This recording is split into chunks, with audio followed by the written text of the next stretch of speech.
Are you looking for ways to cut time in your kitchen?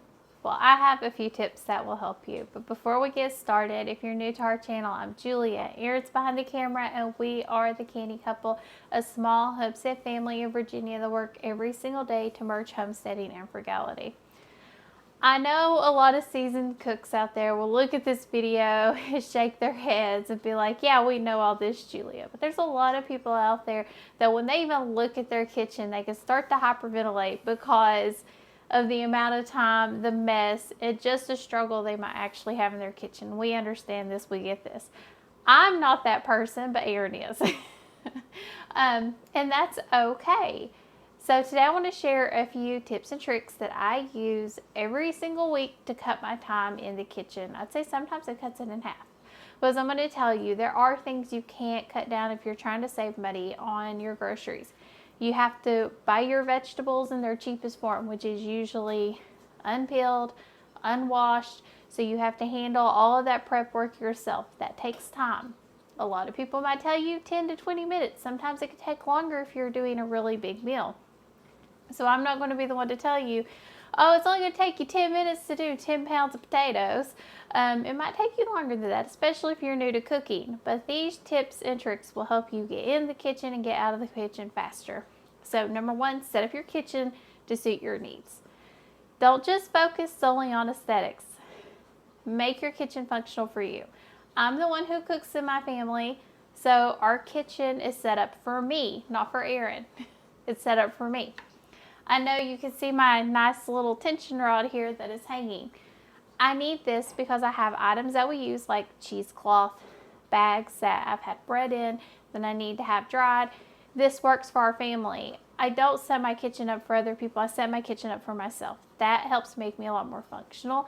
These items, if I set them on a rack, they would take twice as long to dry, or 3 times as long to dry in some cases. This is so much faster for me. Number 2. And I gotta look at my notes, sorry. Use tools and dishes that make sense for you. So, I hate a muffin tin anything, even though this is silicone and these are supposed to be easier. No. They make the meal easier, but the after cleanup is awful. I don't know if anybody else feels this way. I hate a muffin tin. I just hate them. I don't use them. I very rarely use them. I use them in cases where if we're going to travel and I need that quick little bite to eat, or if I have to take a bunch of things somewhere and I need to just have it in individual servings. But most of the time, I don't use these. I don't like to use them for eggs. I don't like to use them for baking. I don't like to use them for muffins. No. I will use a pie dish. I will use a casserole dish. I will do anything to avoid it because to me, this is a lot easier to clean than this.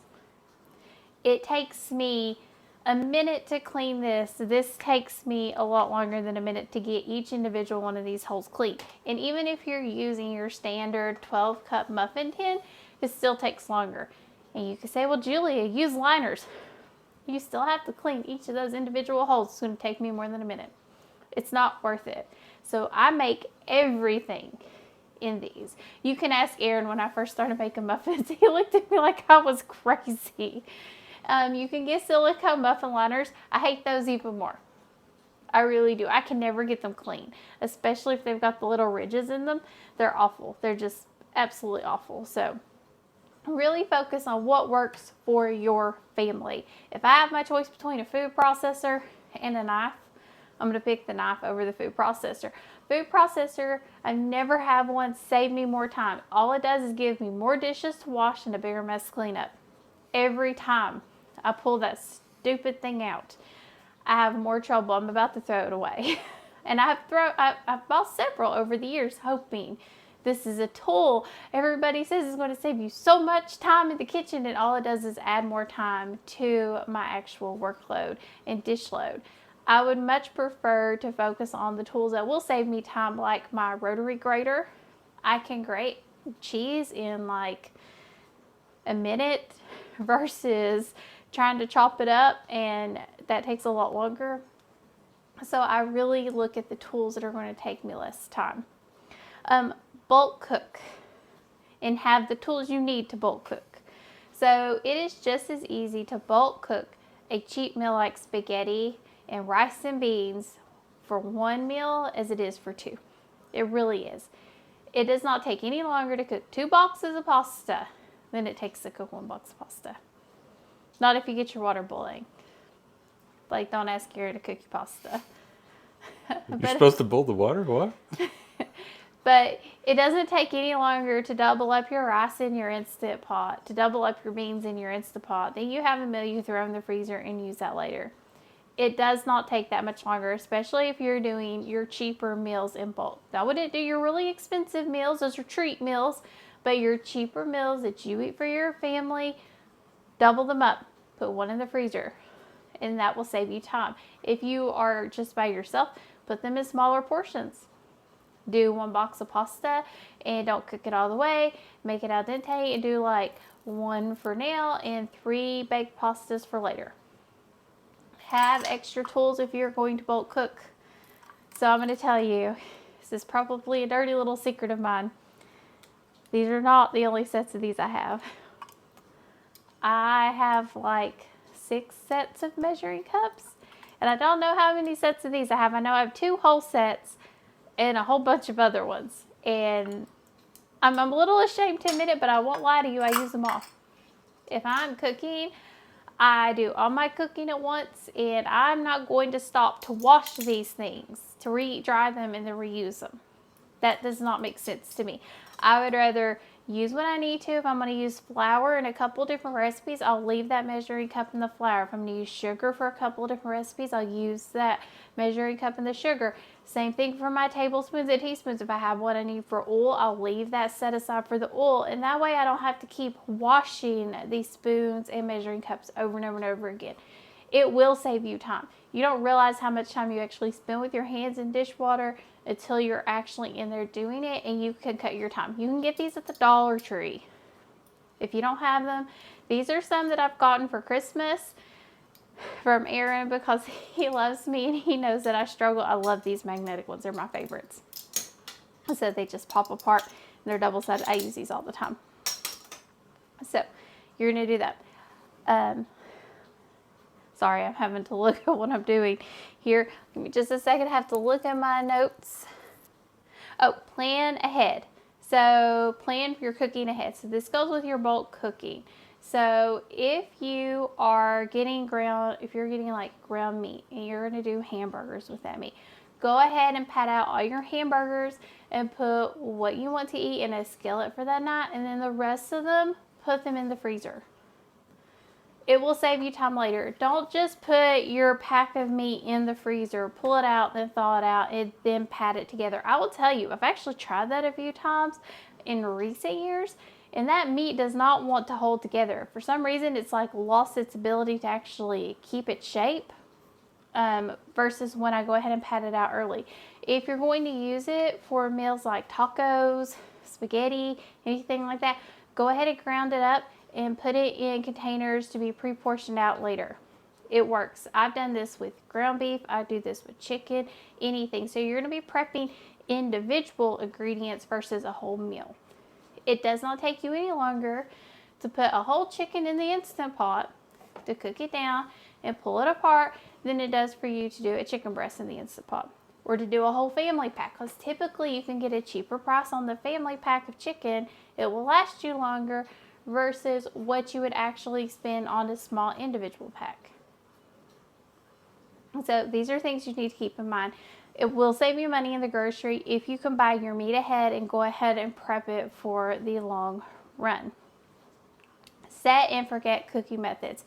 So probably my favorite. I will tell you, this year I have leaned very heavily on my Instant Pot, especially for cooking meat. It does a wonderful job. I just put it in, set it, forget it, and it's done. I make broth, I make my rice, and what I do is I plan my entire meal out on what we're having in the Instant Pot. So if I'm going to make Mexican rice, and I'm going to do it with chicken, I will cook my chicken, and I'll make sure I make broth from that chicken. I will pull my chicken out. I will leave the broth in here. Then I will add to that broth my rice, my beans, my seasonings, my corn, and all of the other things I want to add to it, except for the cheese. Then I will cook it all together and it all cooks at once. And then while that's cooking, I pull the chicken off the bone, throw the bones away, have the chicken ready to add in later. Or you can go ahead and put the chicken back in there. It does tend to overcook it a little bit. It kind of falls apart, but that's okay. I'd rather have overcooked meat than undercooked meat, especially if it's tender and moist. And with the Instant Pot, if you're putting enough liquid in there, you shouldn't have that problem. Your crock pot. I know a lot of people out there are crock pot people. Yes, that's a wonderful way to set and forget. Put it in there in the morning. You can have your meals ready to go in baggies, have it thawed, drop it in your crock pot, put the lid on it, cook it for 8 hours on low. This is a thermal cooker, and a lot of people might not know this, but what this is, it's a steel pot, and what you do is you put your food inside the pot, you set it on the stove, you get it boiling hot once everything's in there, and then you put it back in here, you seal it, and it cooks. You like a big thermos. It's like a cooking thermos. I will tell you, I love this tool. It is wonderful for soups. It is wonderful for oatmeal. I'm going to be trying rice pudding in this soon. I think it'll work really well. But for soups, it's amazing. And it says 4 to 6 hours. I'm going to tell you something. It's 10 hours. The stuff was still piping hot. I mean, you couldn't touch the lid. It was still so hot. Aaron can attest to that. I made him touch it, so you all would believe me. But I love my set and forget. It really does help save you time because you can put all your ingredients in here, and if they're already cooked, all the better. All you do is you put all your cooked ingredients, especially if you home can and you have all your ingredients that are already cooked. So if you're to make a chicken soup or something, throw your chicken in there, throw your vegetables in there, throw your stock, put it on here, get it hot. If you have a wood stove, put it on your wood stove. Get it good and hot, put it in here and let it set, forget it, and you can cook it. I love using this at night for oatmeal. What I will do is I will start my oatmeal in here at night, put it to the side, and it will cook my oatmeal all night, and it's perfect in the morning. Works really well for that. Meal plan from your pantry. We talk a lot about meal planning. Meal planning is very important to our family.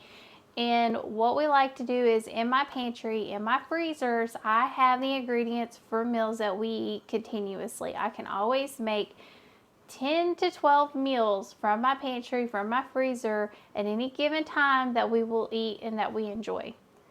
And that works really well for my family.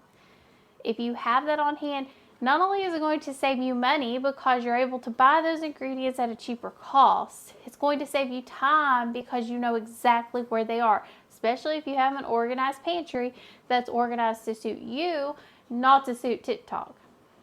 Just saying. I know there's like this big pantry organization phase. I don't really care about that. I make my pantry to work for me. And I'm about to move it around again because I need to take a shelf and use it for other things. So I've got to pull a shelf out and switch some things over. So it's a constant battle of making sure your stuff is functional for you. And that will really help. So your pantry, your freezers, make sure you're meal planning from those and not weekly meal prepping from your grocery ads. If you already have that food on hand, it makes it so much easier for you to build your meal plan. Then the last one might be a bit controversial.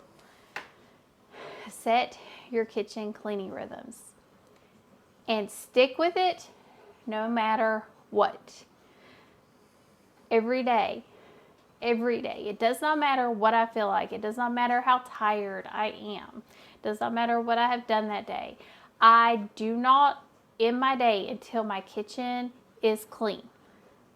My countertops are wiped off. My sinks most of the dishes are clean. I would say probably 99%. Sometimes I might have like a cup or something if we have hot chocolate later.